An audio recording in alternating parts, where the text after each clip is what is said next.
জানি না কেমন করে ছিলেন আপনি সোনার মদিনায়, জানি না কেমন করে ছিলেন নবী সোনার মদিনায়। যে সময় দিল সীমা হোসেনের গলায় তলোয়ার চালায়, হোসেন নবীজির আওলাদ সালাম যে গলায় চুমু দিতেন আল্লাহ নবী মুস্তাফা, যে গলায় চুমু দিতেন খোদার হাবিব নবী মুস্তাফা। কিভাবে সেই গলাতে, কিভাবে সেই গলাতে দিলের দল তলোয়ার চালায়, হোসেন সবাই নবীজির আওলাদ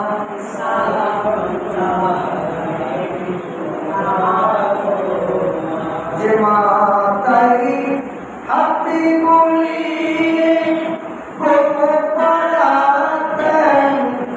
আল্লাহ ফাতেমা, যে মাতাই হাতি বলিয়ে পড়াতেন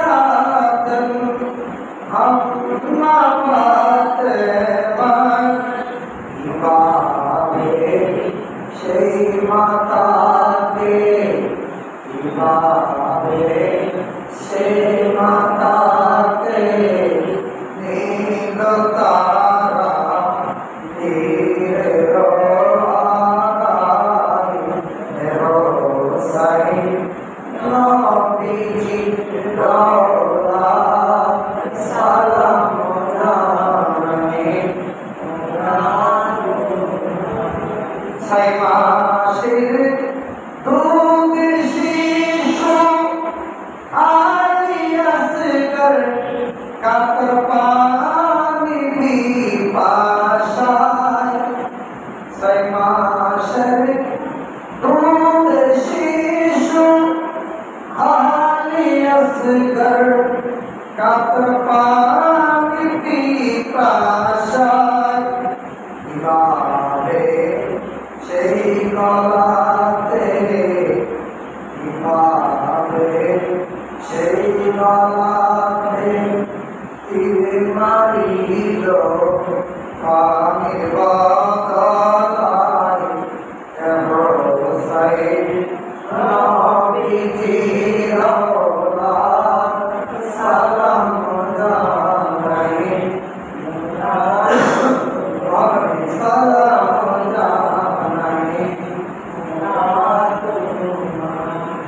মহানগরে মহাকালেশ্বর দরবারে লক্ষ কোটি শুকরিয়া আদায় করছি যে মহান ইজ্জত ভগবান ने दया मेहरबान करे आप हमारे आगे गुलाबों मध्य से समर्थ हवान है मर्तबा है मजूद हो रशे भगवान के पवित्र लक्ष कोटी दरूद और सलाम हदिया रशकती मानवता मुक्ति लोग शबी और नबी अनीस और रानी रहमत लिल आलमीन राहत आशिकीन मुराद मुश्ताकीन शम्सिल आलमीन शम्सुल दुहा जनाब मुहम्मद रसूलुल्लाह सल्लल्लाहु अलैहि वसल्लम पुरानी कदम मुबारक भारतवर्ती करबला ग्राम इमाम अली मकाम के इमाम हुसैन ভালোবাসায় औलाद रसूलेर ভালোবাসায় নবী প্রেম ভালোবাসায় যারা নিজের জীবনকে কোরবানি দিয়েছেন,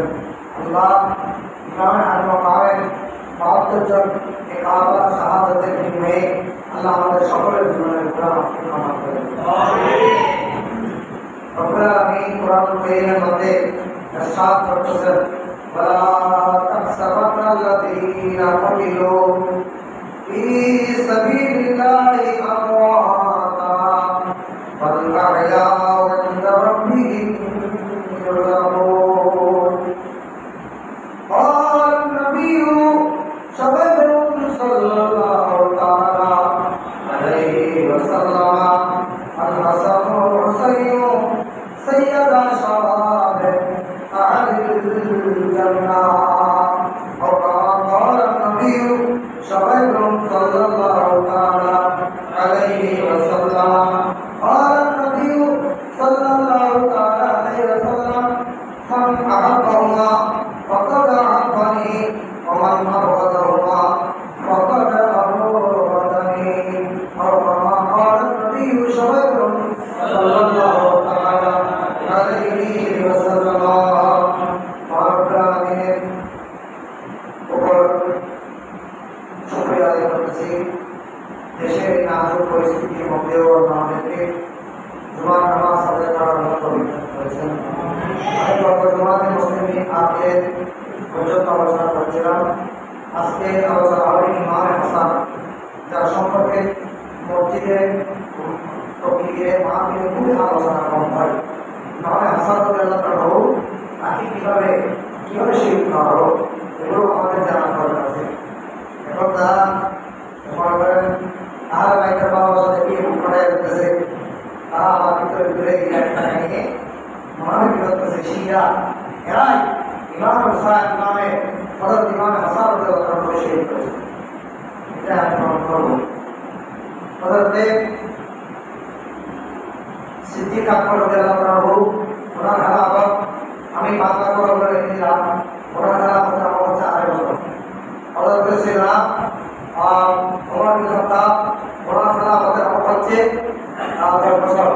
এবং হযরত সিনা ওসমান বিন নুরাইন ওনার খেলাফতের আমার হচ্ছে 12 বছর। হযরত মাওলানা কায়নাত মাওলানা আলীশের ওনার খেলাফতের আমার হচ্ছে 6 বছর। সবগুলো মিলে হয় বাংলা সূরা সবগুলো মিলে হয় 29 বছর 6 মাস। 29 বছর এটা হচ্ছে খেলাফত। এটা আমার রাসূল বলেছেন খেলাফতের কথা।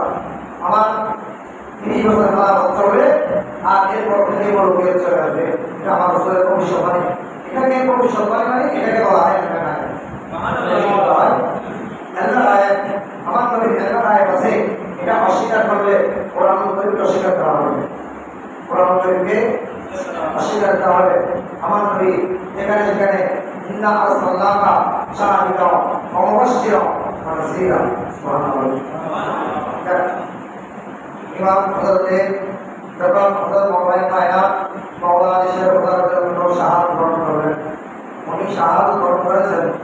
উনি যখন ওনার সঙ্গে জামানত হয়েছে আল্লাহর মসজিদের ভিতরে, ওনার শাহাদাত বরণ উনি শাহাদাত বরণ করেছেন আল্লাহর ভিতরে। এটা সুন্দর উনি শাহাদাত বরণ করেছেন। 95 জন আলেম কথা বলতে পারবে না, কারণ এটা আসে বলেন আল্লাহ হযরতে মাওলানা আলীশের ওনার যেগুলি আল্লাহ যেগুলি উনি শাহাদাত বরণ করেছেন এবার নির্মাণ করেছিলেন হযরত নূহ আলাইহিস সালাম।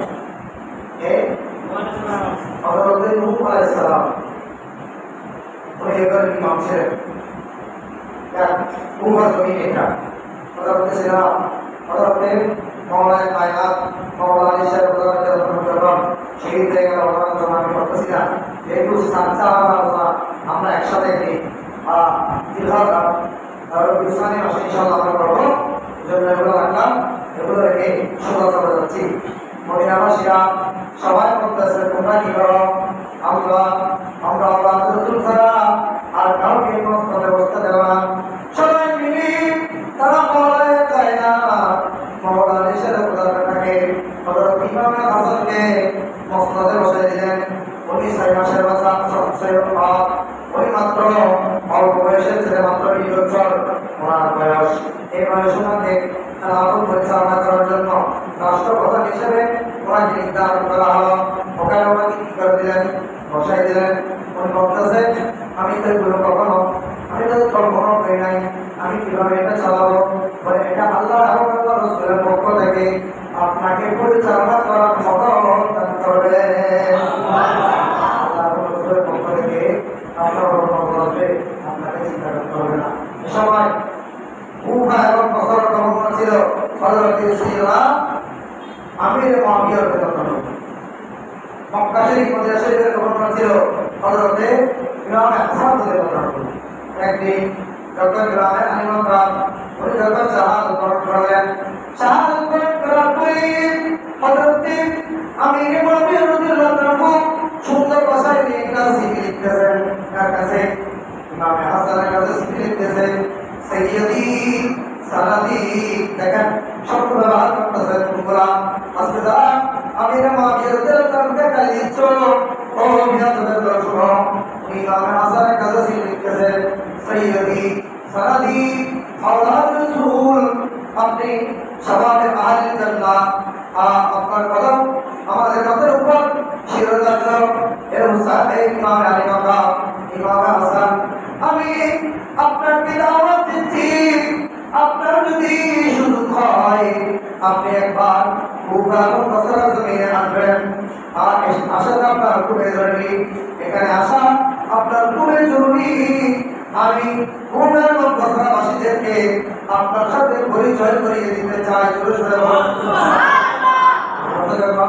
ইমাম হাসান রাদিয়াল্লাহু আনহুকে বললেন, উনি আর দেরি করে নাই, উনি চিন্তা করলেন যেহেতু আমাদের প্রেসিডেন্ট আমির মুআবিয়া যিনি কাজ থেকে বলি যার কাছে আমার রাসূলের অনেক তাবারুক মুবারক রয়েছে, উনি যখন আমাকে ডাকতেছে আমি আর দেরি করতে পারবো না, যেতে হবে। সুবহানাল্লাহ। উনি করলেন, উনি জবাব দিলেন, চিঠির জবাব পাঠালেন দূতের মাধ্যমে, আমি অমুক মাসে বা অমুক তারিখে আমি এখানে আসতেছি। তখন হযরত সিনা ইমাম আলী মাকাম হযরত ইমাম হাসান রাদিয়াল্লাহু তাআলা আনহু ওনার জন্য হযরত সিনা আমির মুআবিয়া রাদিয়াল্লাহু আনহু লাল গালিচার সম্বর্ধনা, বিরাট লম্বা লাল গালিচার সম্বর্ধনা দিল। একদম উঁচু করে একটা গেট বানালো, সুবহানাল্লাহ, উঁচু করে একটা গেট বানালো, এত উঁচু যে ইমাম আলী মাকাম ইমাম হাসানের বয়স কম, লোকে যাতে খুব অবস্থা মানুষ সবাই যাতে ইমাম আলী মাকামকে দেখতে পায়, এত উঁচু করে একটা গেট বানাবে, এত উঁচু করে একটা স্টেজ বানাবে, যাতে এমন সুন্দর একটা কুরসি বানাবে যেটা সবার চাইতে বড় হবে, যেটাকে আওলাদ রাসূল আহলে বাইত রাসূল ইমাম হযরত হাসান রাদিয়াল্লাহু আনহু আসে, এই চেয়ারের মধ্যে যাতে সিংহাসন, এই চেয়ারের মধ্যে আরোহণ করলে যাতে বসরাবাসী কুফাবাসী সবাই দেখতে পায়। জোরে সুরে বলুন সুবহানাল্লাহ। দেখেন আমির মুআবিয়া রাদিয়াল্লাহু আনহু ভালোবাসা, আর এদিকে মুনাফিকের বাচ্চারা বলতেছে আমির মুআবিয়া রাদিয়াল্লাহু আনহু হযরত বাংলাদেশের ওনাকে ইমাম হাসান কি কথা শহীদ করেছে। নাউযুবিল্লাহ। রাত মুনাফিক শিয়া আমার এখন অভিযান হচ্ছে একটা শিয়ার বিরুদ্ধে, কারণ দেশের মধ্যে শিয়া বেড়ে যাচ্ছে, ইয়ং চালারা বুঝতে না, তারা আফগান চলে যাচ্ছে। শিয়াদের মধ্যে আর কিছু তারা দেখেন না, তাদের মধ্যে মোতাবিয়া যায়, আপনি 3 মাসের জন্য বিয়ে করতে পারবেন, হবে না? এদের শরীয়তের মধ্যে মোতাবিয়া যায়, এরা 3 মাসের জন্য করতে পারবে, বিবাহ করতে পারবে, 3 মাস পর অটোমেটিক তালাক দিয়ে আরেকটা বিয়ে করতে পারবে, যখন যেটা চায়, যেটা মন চায়। এটা ইসলামী শরীয়ত, আমার শরীয়ত মুহাম্মাদিতে ইসলামী শরীয়তে সম্পূর্ণ হারাম, ইসলামী শরীয়ত সম্পূর্ণ হারাম। এগুলো এদের ধর্ম, বুঝলেন? ইয়ং ছেলেদেরকে তারা মেয়ে দিয়ে পড়ায় নিচ্ছে। এদের অনেক বাবা আছে, শুধু বড় আছে তো বাবাও বোর আছে, বাবারা খালি কেমন আওলাদ রাসূল সবকিছু মাফ করে দিলেও আল্লাহ রাসূল রাসূলের সাথে কেউ বেয়াদবি করলে, আওলাদ রাসূলের সাথে কেউ বেয়াদবি করলে সাজা হবে না, এটা আল্লাহ ফয়সালা করবে। সুবহানাল্লাহ। ইমাম আলী মাকাম ইমাম হুসাইন হাসান ওখানে চলে গেলেন।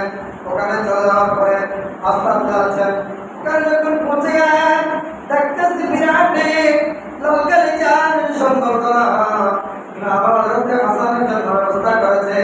এগুলো তারপরে হযরত ইমাম হাসান ওখানে গিয়ে দিয়ে পৌঁছার পরে ইমামে হাসানকে কি করলেন? তাহলে চশমা কাল দিয়ে সৈয়দি সাহাবী ইয়া হাবিবি বলে ওনার হাতের মধ্যে হযরত সিনা আমির মাবিয়া রাদিয়াল্লাহু আনহু চুমো খেলেন। আমাদের মধ্যে চুমো খেলেন কেন? বুজুর্গ আল্লাহর ওলিদের হাতের মধ্যে চুমো খাওয়া এটা তুমি সুন্নাত। সুবহানাল্লাহ। হযরত ইমামে হাসান করেंगे উঠে পড়ে স্বাগত ভাষণ দিচ্ছেন হযরত আমির মাবিয়া। আমির মাবিয়া উনি দেখেন ওনার ছেলে একজন হযরতে আমির মাবিয়া রাদিয়াল্লাহু আনহু এই স্টেজের উপরে উঠে উনি স্বাগত বক্তব্য দিচ্ছেন। এই শুনো, তোমরা শুনো, আজকে আমাদের মাঝে তো শরীক হয়েছেন আল্লাহ যাদের ব্যাপারে কোরআন কারীমের আয়াত নাযিল করেছেন, আল্লাহ সাল্লাল্লাহু আলাইহি আজরান ইল্লাল মাওয়াদ্দাতা ফিল কুরবা ইন্নাহা, এভাবে যাদের সামনে কোরআন কারীমের অসংখ্য আয়াতে কারীমা আল্লাহ নাযিল করেছেন, এদের মধ্য থেকে একজন আজকে আমাদের মেহমান। সুবহানাল্লাহ। সবাইকে পূর্বা এবং বছরের মানুষরা সবাই পাগল হয়ে গেছে। আকরাম আওলাদ রাসূলের চেহারা দেখতে, তাদের আওলাদ রাসূল আল বাইত রাসূলের চেহারা দেখতে মনটা একটু কি হয়ে যায়? না বড় করে বলেন না, আর দ্বিতীয় কাউকে দেখতে হবে না, এটা দেখতে আপনার মন করে দিবে, আপনি আর চোখ ফিরে দিতে পারবেন না। আল্লাহ তাদের চেহারার মধ্যে এত নূরের তজল্লি দিয়েছেন, এটা আল্লাহর নূরে এত আল্লাহর নূরের এত তজল্লি দিয়েছেন, চেহারা দেখতে আপনি বুঝতে পারবেন এরা আল্লাহর রাসূল। ইমামে আলী মাকাম ইমামে আল হাসান এই বক্তব্যের পরে হযরত আমির মাবিয়া রাদিয়াল্লাহু আনহু যখন স্বাগত বক্তব্য দিচ্ছে, উনি বলে দিচ্ছে ওখানে এজি আমার ছেলে এজি পাস হয় হযরত আমির মাবিয়া রাদিয়াল্লাহু ভালো করে কথা বলতে খেয়াল করেন। আপনাদের কাছে প্রশ্ন করলে শিয়ারা আপনাদের কাছে প্রশ্ন করবে, জবাব কোথায় দেবেন?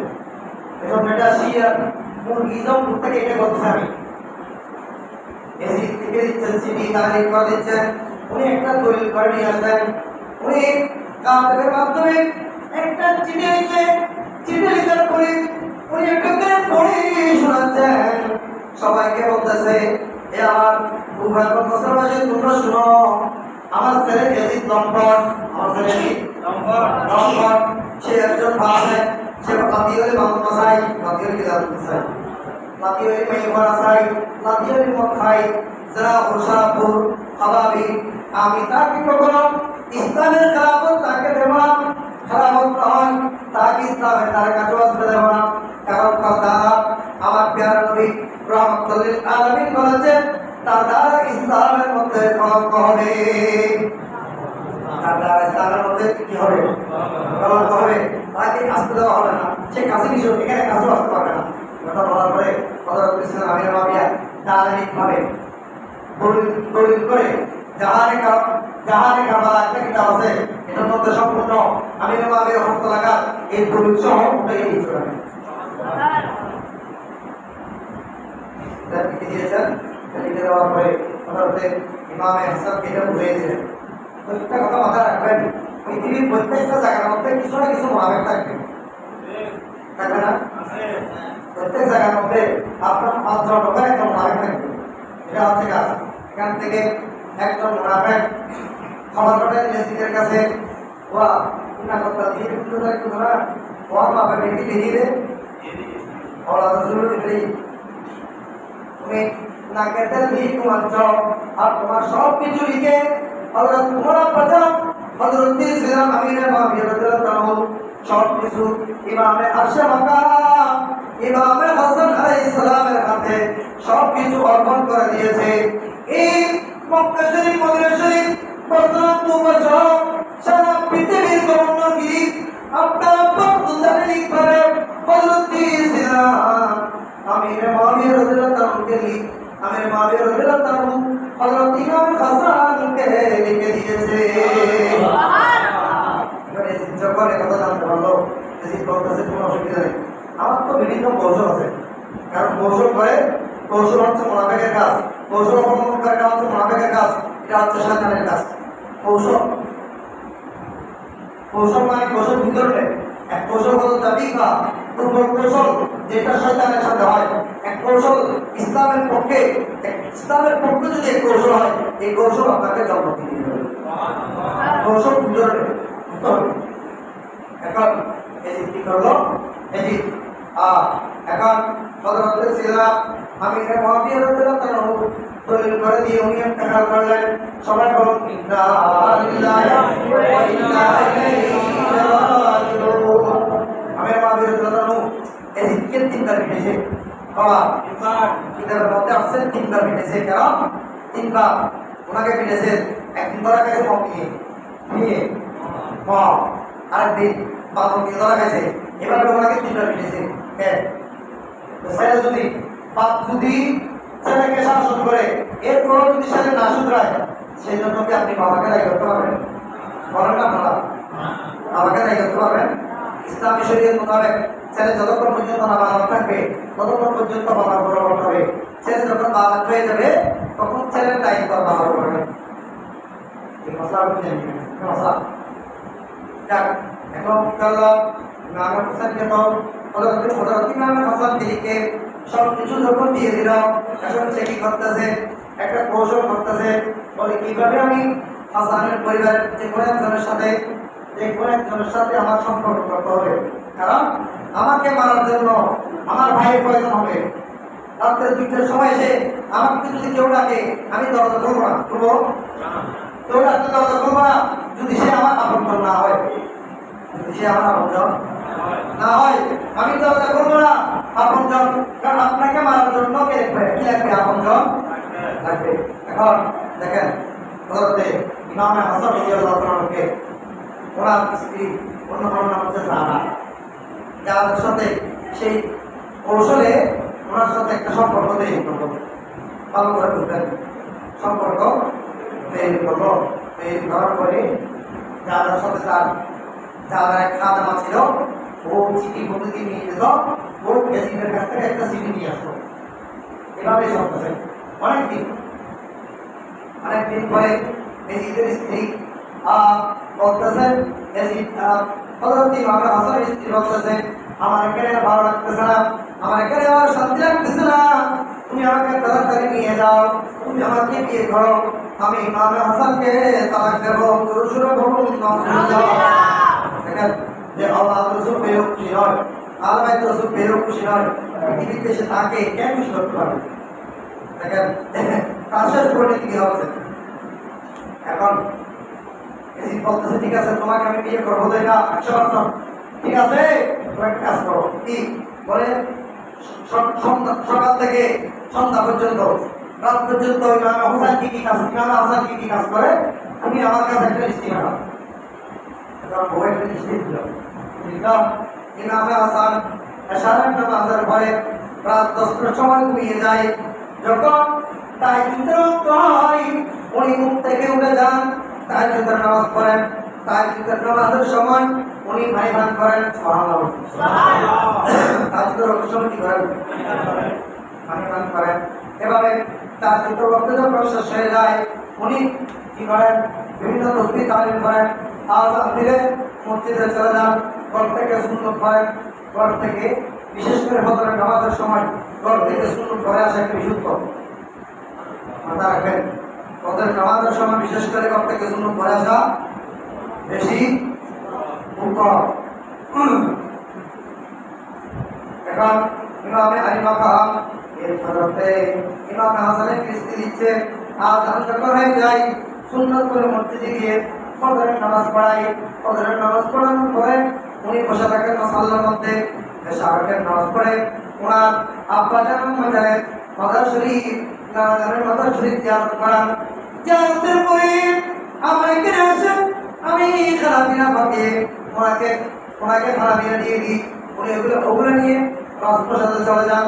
রাজপ্রসাদে গিয়ে বিচার কার্যকর দুপুর বেলা আসতে পারে না।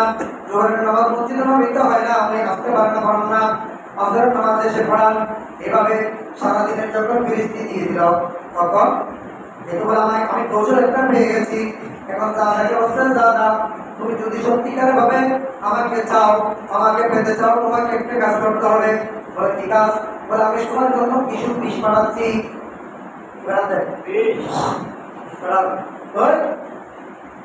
বিষগুলো তুমি তার সেই যে মক্করাতে তাহাজ্জুদের সময় পানি পান করে সেখানে বিষগুলো দিবে। শুধু বিষ দিলে হবে না, এর আগে আমি কোষে তাকে দুইবার বিষ পান করিয়েছি। বিষ তাকে কার্যকর, বিষ তার শরীরে দিয়ে করে না, কোনো কাজ করে না। এবার একটা কাজ করবে, কাঁচের বোতল নিয়ে সেটাকে ভেঙে চুল চুল করে ফেলবে, সেটা তুমি পানির সাথে মিশিয়ে দিবে। বিষের সাথে পানির সাথে এগুলো মিশিয়ে দিবে। এগুলো মিশিয়ে দেওয়ার পরে সেগুলো তুমি চোখের মধ্যে রেখে দিবে। যখন ইমাম হাসান এগুলো খাবে তখন সে আর কখনো তার জীবন নিয়ে বাঁচতে পারবে না। জোরে সোরে বলুন আলহামদুলিল্লাহ। ঘরে যদি শত্রু থাকে, আপনার ঘরে যদি দুশ্মন থাকে, বাঁচার কোনো সুযোগ ঘরে করে বলেন না। ইমাম হাসান দিলেন ওনাকে, উনি তাহাজ্জুদের নামাজের জন্য উঠলেন। তাহাজ্জুদের নামাজের জন্য যখন উঠলেন উনি পানি পান করলেন। পানি পান করার কিছুক্ষণ পরে বলতেছে, আমার এরকম লাগতেছে কেন, আমার এরকম লাগতেছে কেন, হঠাৎ করে দেখা যাচ্ছে ওনার মুখ দিয়ে রক্তভূমি বের হচ্ছে। তার মানে ওই যে চুল চুল করে কাজ দিয়েছিল ওইগুলোর ভিতরে আদিগুলো কেটে ফেলেছে, এখানে কলিজা কেটে ফেলেছে, চুল চুল হয়ে গেছে, ওখান থেকে কি বের হচ্ছে, রক্তভূমি বের হচ্ছে। যখন রক্তভূমি বের হচ্ছে এই কাজের কারণে যারা সত্যি উনি গোপন করেছেন, কারণ তাইকে ডাক দিলেন ইমাম হাসান পাশাপাশি করে ডাক দিলেন, ভাইজান ইমাম হুসাইন। ভাইজান যখন রাত্রিবেলা ডাক দিলেন, ভাইজান ঘর থেকে, উনিও তাহাজ্জুদ করতেছেন, ঘর থেকে দৌড়ে আসলেন, দেখতেছেন পায়ভূমি করতেছে তুমি। ভাইজান এই অবস্থা আপনাকে কে করেছে, এত বড় কাজ সাহস, আমাকে একটু বলেন। কাছ থেকে তরবারি বের করে ফেলেছে ইমাম হুসাইন, আমাকে একটু বলেন, আমি তার দল থেকে সাইডে জুদা করে দেবো। জোরে সোরে বলুন সুবহানাল্লাহ। দেখেন শত্রু কোথায়, শত্রু হচ্ছে করে আর গান দিচ্ছে আমির মাহমুদ। কি বিয়াদ এখানে আমির মাহমুদের তো কোনো হাতেই নেই। ইমামের যখন রক্তভূমি করতেছে, ভাইজান আপনি বলেন, বলে আমি কার কথা বলবো, আমি কার কথা বলবো, কে পানির সাথে বিষ মিশিয়ে দিয়েছে তা তো আমি জানি না, কিভাবে হলো তা তো আমি জানি না। তো ভাইজান আপনি অবশ্যই জানেন, বলেন। বলে না বলবো না। ভাইজান আমি বলতে পারবো না, শুনো শুনো, আমি দেখতেছি আমার নানা রহমতুল আলামিন, আমার আব্বাজান হযরত মাওলানা কায়নাত মাওলানা শরীফুল্লাহ দুইজন এসেছি আমাকে নিয়ে যাওয়ার জন্য। জোরে সোরে বলুন সুবহানাল্লাহ। আমি নানাজানকে দেখতেছি, আমার আব্বাজানকে দেখতেছি, চোখের পর্দা একটা কথা মনে রাখবেন, শাহাদাতের আগে আপনার চোখের পর্দা খুলে যাবে। আপনি যেখানে ইচ্ছা আপনি যতদূর তাকান দেখতে পাবেন। এটা হচ্ছে শাহাদাতের একটা মাকাম, শাহাদাতের একটা মর্যাদা। জোরে সোরে বলুন সুবহানাল্লাহ। তুমি সৃষ্টি সেরা নবী কামিলি বালা, তুমি সৃষ্টি সেরা নবী কামিলি বালা, তোমার নূরের আলোতে ত্রিভুবন উজালা, তুমি সৃষ্টি সেরা নবী কামিলি বালা, তুমি সৃষ্টি সেরা নবী কামিলি বালা। ইমাম আলী মাকাম ইমাম হুসাইন ভাইজানকে বলতেছেন, ভাইজান তোমার কি মনে আছে, নানাজান আমার জন্য ঈদের সময় একটা আমার জন্য হলুদ জামা, তোমার জন্য একটা লাল জামা এনেছিল, একথা কি তোমার মনে আছে? ইমাম হুসাইন দুই চোখের পানি ছেড়ে দিয়েছে, কারণ আপনার মার পেটের ভাই, কলেজের টুকরা বড় ভাই, বড় ভাই তো বাবার মতো হয়। বড় ভাই কার মতো? বাবার মতো হয়। এই বড় ভাই আজকে আমাদের থেকে বিদায় নিয়ে চলে যাচ্ছে। ইমাম হুসাইনের চোখ দিয়ে পানি পড়তেছে, উনি কান্না করতেছে। ইমাম আলী মাকাম হযরত ইমাম হাসান বলতেছে, ভাই আমার চেহারার দিকে তাকাও। নানা যান যেদিন আমাদেরকে আমার জন্য একটা হলুদ জামা, তোমার জন্য একটা লাল জামা এনেছিল, ওই দিন বলেছিল আমার হাসান শাহাদাত যখন গ্রহণের সময় হয়ে যাবে ওই চেহারাটা হলুদ বর্ণের হয়ে যাবে। একথা কি তোমার মনে আছে? বলে হ্যাঁ। বলে আমার চেহারার দিকে একটু ভালো করে তাকাও তো, আমার চেহারাটা হলুদ বর্ণ হয়েছে কিনা। জোরে সোরে বলুন সুবহানাল্লাহ। ঘটনা কোথায় দেখেন, এখন দেখা যাচ্ছে ঠিকই ইমাম হাসান রাদিয়াল্লাহু আনহু চেহারা কি হয়ে গেছে, ফল উঠে গেছে, উনি এখানে শাহাদাত বরণ করবেন। এখন যা দাঁড়িয়ে করতেছে, যা এখন রাস্তা বেরিয়ে হয়ে গেছে, একদম একলা চলে গেলে আপনার সে এজিদের কাছে গিয়ে করতেছে, তুমি আমাকে বিয়ে করতেছো না কেন, তুমি করতেছো কেন? হয়তো তুই জানে কিছু জামাইরা রেডি ইউজ অঞ্চল না রাখার কথা নেই, তোমাকে বিয়ে করার কোনো প্রশ্ন নেই, প্রশ্ন একটু না, কিন্তু বড় জানেন তোর চাইতে বড় কোনো জানেন নাই, কারণ তুই অবাধ রসুলকে গ্রহণ করে এসেছিস। তোর মতন পেশা মহিলাকে আমি কি করতে পারবো না, সারা করতে দেখেন এদিকে শেষ না, এটা আপনার অন্যদিকে বরবাদ হয়ে গেল। দেখলাম দেখুন এখন কি হয়ে গেল, মসনদের মধ্যে বসে গেল, জোর করে সন্ত্রাসী জোর করে মসনদের মধ্যে বসে গেল।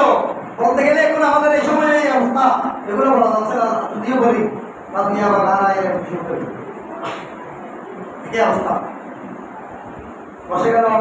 বন্ধুরা আমার ইমামে আলিমাখা ইমাম হুসাইন আর যখন মদিনা শরীফের মধ্যে উনি মদিনাতুল মুনাওয়ারায় আছেন, ওখানে জিয়ারত করতেছে, ইয়াজিদ বলতেছে, ইয়াজিদ বড় দুষ্ট ছিল, সে বড় চালাক ছিল, সে বলতেছে আমার খারাপ যদি ঠিকাতে হয় সর্বপ্রথম ইয়াজিদকে আমার হাতে, ইয়াজিদ বলতেছে ইমাম হুসাইনকে আমার হাতে বায়াত গ্রহণ করাইতে হবে, ইয়াজিদকে আমার হাতে বায়াত গ্রহণ করাইতে হবে।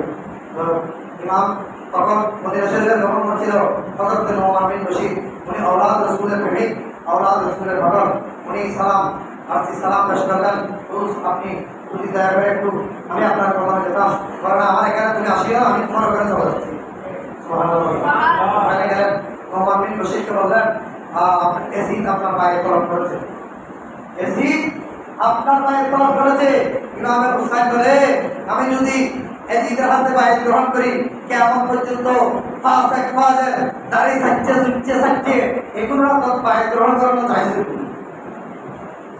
কেবল কি কথা জানেন কি আমাদের এটা আছে এতে কি নেই দাড়ি নাই মুরিদা সব কিনতে নাকি তাদের তো মুরিদ কি সব হবে কথা নাই নাই না বাবা সব না তারা কিনতে দিই না আমাদের তো কত দিয়ে সব বলতে থাকে আল্লাহ যা দাড়ি কেটেছে এটা কথা মনে রাখবেন, আপনি দাড়ি কেটে দিবেন, দাড়ি কেটে দিলে আল্লাহ রাসূল সুন্নাত হবে, দাড়িটা আপনি খরচ দিবেন না, কারণ আল্লাহ রাসূল যারা দাড়ির মধ্যে খরচ দেয় রাসূল তাদেরকে খালো বিনাল করেছে, 40 দিন পর্যন্ত তার কোনো ইবাদত আল্লাহর দরবারে কবুল হবে আর বহুত কয়েক মাস না সম্পন্ন তারা দিলে বলে হয়তো 50 টাকা 40 টাকা দিলে বহুত না যায় না, আপনি নিয়ে দাড়ি রাখতে সামনে আমাদের সবাইকে দেখো আরেকটা আসতে দেখতে দেই আদার নিলো কল মোবাইল আছে পাঁচ টাকা আছে আসতে দেখো আমার সাথে এই দাড়ির জন্য খবর আছে আর এক ভাই, কারণ পাঁচটা সিদ্দিকার রাদিয়াল্লাহু বলতেছে ইয়া রাসূলুল্লাহ আপনি আল্লাহর সাথে যে কথাগুলো বলেছেন মেরাজের রাতে ওখান থেকে একটা গোপন কথা আমাকে বলেন, দেখো ওখান থেকে একটা গোপন কথা আছে যার জীবনে কখনো একবারও দাড়ি আসে নাই, সেই করে নাই, সেই বেলা হিসেবে জন্ম তার মানে এই সুদ খাই আলাদা ঘুষ খাই আলাদা দিয়ে মানে দেখো আর কথা বুঝে নিও উল্টো উল্টো বুঝো, অর্থাৎ এটা দাড়ির ফজিলত তো রয়েছে যে আল্লাহ এবং রাসূলের মহব্বতে হক হালাল খেয়ে দাড়ি রেখে দিয়েছে। আল্লাহ রাসূল হক দিবে রে, আল্লাহ সর্বপ্রথম একটা ব্যক্তি রোজা করতে সুবহানাল্লাহ। বন্ধুরা আমার ইমাম মুস্তাকিরা কি বলতেছে আমি আর এখানে থাকবো না, মদিনা শরীফ থাকলে ফাসাদ হবে, আমি ফাসাদ চাই না, আমি এখান থেকে চলে যাব। উনি কি করলেন মদিনা শরীফ উনি নোমান বিন বশীরের ওখান থেকে মদিনা রাজপ্রাসাদ থেকে উনি মসজিদে নববীতে এসে এশার নামাজ আদায় করলেন। কিছু বন্ধু বান্ধব ভাই ব্রাদার নিয়ে সবার সাথে আলাপ করে সিদ্ধান্ত করলো কালকে ফজরের নামাজের পরে আমরা মক্কা শরীফের উদ্দেশ্যে রওনা হয়ে যাব। কারণ আল্লাহর কোরআনে বলেছে ওমান দাখালাহু কানা আমিরা, যে হারাম শরীফের ভিতরে প্রবেশ করেছে সে আল্লাহর আমানত হয়ে গেছে।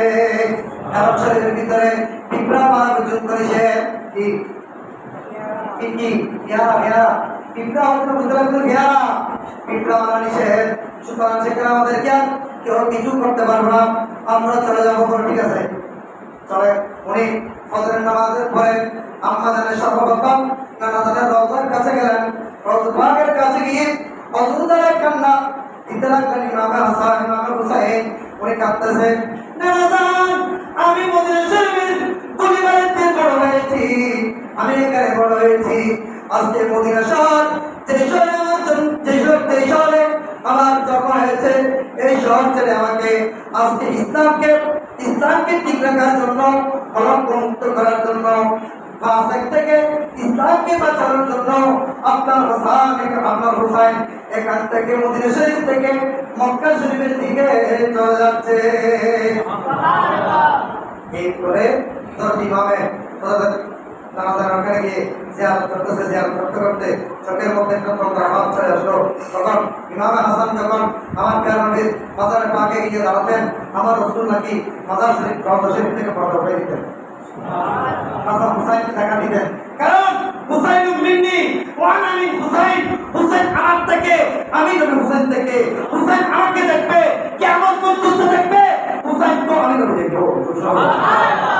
হুসাইনকে না দেখবে তুমি সৃষ্টি সেরা নবী কামলি ওয়ালা, তুমি সৃষ্টি সেরা নবী কামলি ওয়ালা, তোমার নূরের আলোতে ত্রিভুবন জ্বালা, তুমি সৃষ্টি সেরা নবী কামলি ওয়ালা, তুমি সৃষ্টি সেরা নবী কামলি ওয়ালা।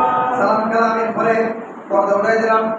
পর্দা উঠা তো শাহে মদিনা ফুরকতে নবী মে জলতা है सीना, जलता है सीना। পর্দা উঠাই দিলাম। নানার সাথে মোলাকাত হয়ে গেল। আম্মা জানকে জিয়ারত করলেন, ভাইজানকে জিয়ারত করলেন। ভাইজানকে জিয়ারত করার পরে উনি মদিনা শরীফ থেকে সুদা কোথায় চলে গেলেন? মক্কা শরীফে চলে গেলেন। এখন এদিকে এই কুবার মানুষ লাগাতার সিটি দিতে দিতে তারা 10টা সিটি দিয়েছে। সেই সিটির মধ্যে লিখতেছে, এই ইমাম হুসাইন, আমরা এজিদকে পছন্দ করি না, এজিদকে আমরা ভালোবাসি না, আমরা আজকে এজিদের হাত দিয়ে যদি বায়াত গ্রহণ করতে হয়, কালকে আমাদের ময়দানে আপনার নানা জান যদি আমাদের কাছে জিজ্ঞেস করে তোমরা এজিদের হাতে কেন বায়াত গ্রহণ করেছ, তখন আমরা বলবো আমরা হুসাইনকে ডেকেছি, হুসাইন আমাদের ডাকে সাড়া দেয় নাই, হুসাইন আমাদের ডাকে সাড়া দেয় নাই। ইসলামের 6টা হকের মধ্যে একটা হক হচ্ছে কোন মুসলমানকে ডাকলে তার ডাকে সাড়া দেওয়া। কোন মুসলমানের আগে ডাকতে কি দাও সারা দাম মানে আমি মক্কা বলে না ইয়া বাবা বাইরে নাও আর আপনাদের যত ভালো কি আচ্ছা আমার বন্ধুরা বাবারা ইমামে আলী মক্কাম ইমামে হুসাইন মক্কার জমিনে চলে গেলেন। ওখানে চলে যাওয়ার পরে বলে আমি আর কোথায় যাবো না, আমার সারা জীবন আমি মক্কায় জমায় কাটিয়ে দেবো, আল্লাহর ঘরে খেদমত করবো, আল্লাহর ঘরে খাদেম বনে যাবো, আল্লাহর ঘরে খাদেম হয়ে আমার জীবনের সব সময়টুকু কাটাই দেবো। জোরে জোরে বলো সুবহানাল্লাহ।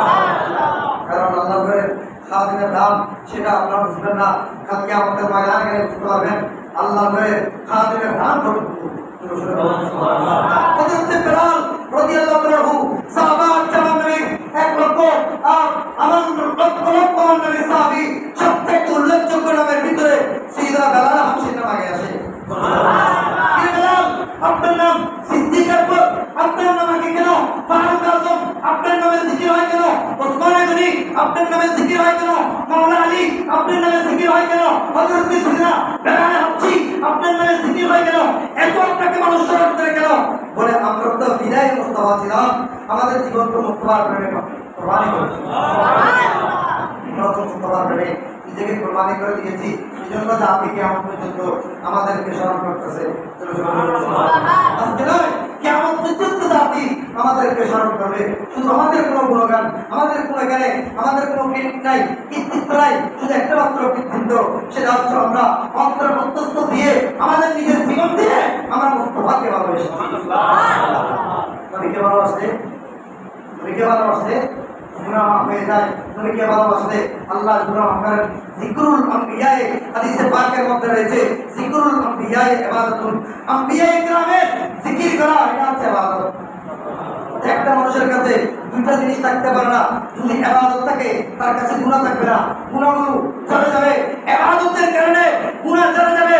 গোসল করলে পুষ্করিতে গোসল করলে আপনি ময়লা কাটা ছিলেন, আপনার শরীরে কাটা ছিল, পুষ্করিতে গিয়ে যখন ডুব মারলেন শরীর যখন আপনি কি করে দিলেন, একটু মালিশ করে দিলেন, তখন সেখানে আর কি নাই, কাদা কাদা চলে গেছে।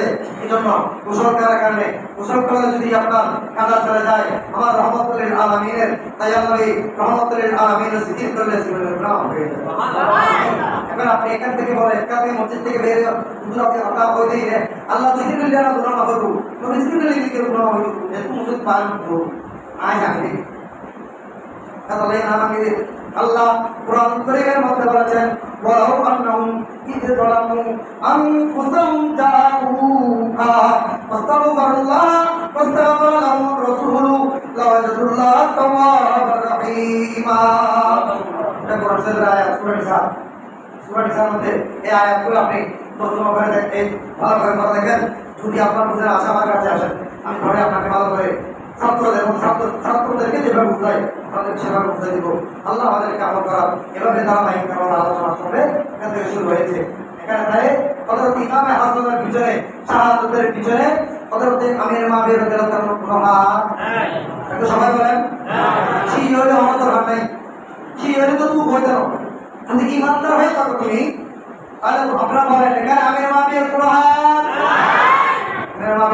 নাই। কারণ ইমাম হুসাইন ইমাম হাসান শাহাদাত গ্রহণ করার আগে হযরত সিনা আমির মাবির ইন্তেকাল করেছেন। এগুলো সব কারখানা কাণ্ড কারখানা করা সব এসেছে। আল্লাহ আমাদেরকে বুঝার আমল করা আল্লাহ তৌফিক দান করুন। আমিন। আলহামদুলিল্লাহ রাব্বিল আলামিন। আসসালামু আলাইকুম।